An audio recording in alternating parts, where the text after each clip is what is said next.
Hello guys, magandang hapon sa lahat. Ayan, meron na lang po tayong order na Piso Wi-Fi plus SIM-based internet na package. Ayan, so customer ito from Buhangin, Davao City. Yan. So yung order niya po na package ay yung 15,000 only. Yan. So sa 15,000 na package, again, ito yung Piso Wi-Fi plus SIM-based internet. Okay? Kaya siya naging 15,000 kasi yung 15,000 only pala. Kasi yung kasama na outdoor extender dyan is yung Compass EW. Yan, 71. Yan, version 2. Yan, ito yung itsura niyan. Okay? And then, kasama sa package yung dalawang tig 10 meters na Cat6 LAN cable. Yan, dalawa po yan. Tig 10 meters po yan. Okay? And then, syempre, yung ating 2x3 na tarpaulin. Ayan, size po niyan 2x3 po. Okay, medyo malaki po size niyan. Okay, para at least makita agad ng customer na meron kang piso wifi dyan sa area mo. And then syempre yung ating Vendo na curve box, yan, naka anti-hook na yan. Okay, naka lead frame na rin. Okay, ayan, so para at least appealing sa mata ng customer during night time. Ayan, sige. And syempre dahil with SIM base ito, syempre kasama dyan sa package yung syempre yung open line modem. Yan, open line modem po ito.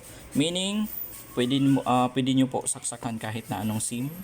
Ayan, so kasama sa package yung Gomo SIM. Yan, then naka-insert na po yung Gomo SIM dyan. Open natin. Yan, so nandyan na po yung Gomo SIM. Ayan, makikita nyo naka-insert na. Okay? And then yung original power supply ng modem. Yan. Syempre. And then, syempre, kasama din sa package yung Memo hybrid antenna. Okay, yung antenna na po ito is para po ito sa modem. Ayan. Dito po yan isasaksak sa likod para at least yung sagap po ng modem is magiging stable po. Malakas po yung internet connection na nasasagap ng modem. Okay, ayan po. So again po, piso wifi plus SIM-based internet po. Ayan. So kaya sa tinawag na SIM-based po na internet kasi yung source ng internet connection po ay yung gamit ka po ng SIM. Yan, sinasaksakan po yung modem. Okay? Ayan, so niload-loadan mo po yan.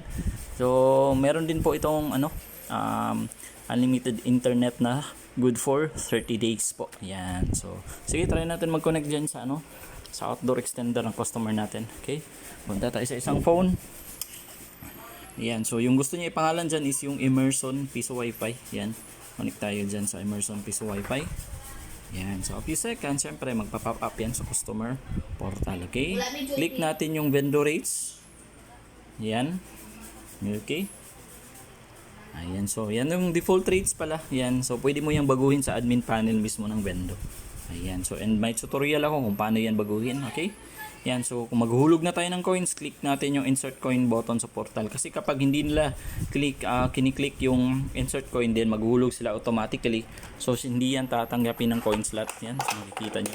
Yan, so binabalik lang yung coins. So dapat i-click natin yung insert coin button sa portal, yung color red na yan. Click natin yan. So kapag lumabas na yung timer, yan, siyempre pwede ka na maghulog. Okay, hulog ako ng 20 peso coin.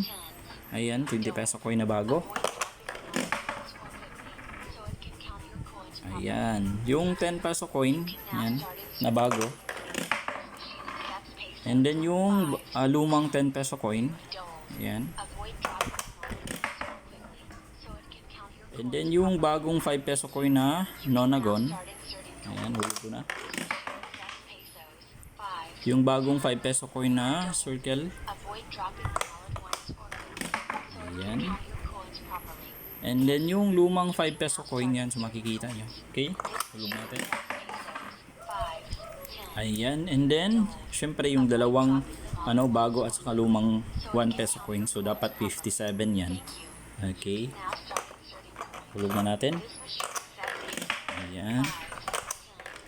Ayan, so makikita nyo 57, tama yung pagbasa ng coin slot. Okay, click natin yung done kapag wala nang ihulog na coins. Ayan, so a few seconds, magpa-pop up yan. May exit pala, din may mag-pop up dyan. Meaning you are now connected. Okay? If gusto pala tignan ng customer if ilan na lang yung natitirang time, okay? Punta sila sa Google Chrome and then type sa taas yung common IP address ng vendor na which is yung, yan, type ko lang. yung 10.0.0.1. So yan po common IP address ng vendor. Okay, mostly.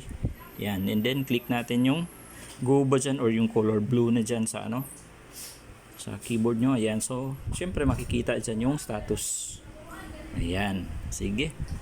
Nandyan din, makikita din rin dyan yung pause time. Ayan, so yung add time.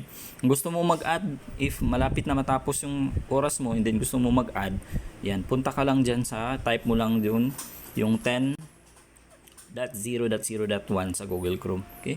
Yan, sige, try natin mag-play ng video. Ayan, play natin yan. Makikita nyo sa taas, connected ako sa Emerson Piso Wi-Fi. And then, nag-play yung video. So, makikita nyo. Ayan. Napakasarap ng ano.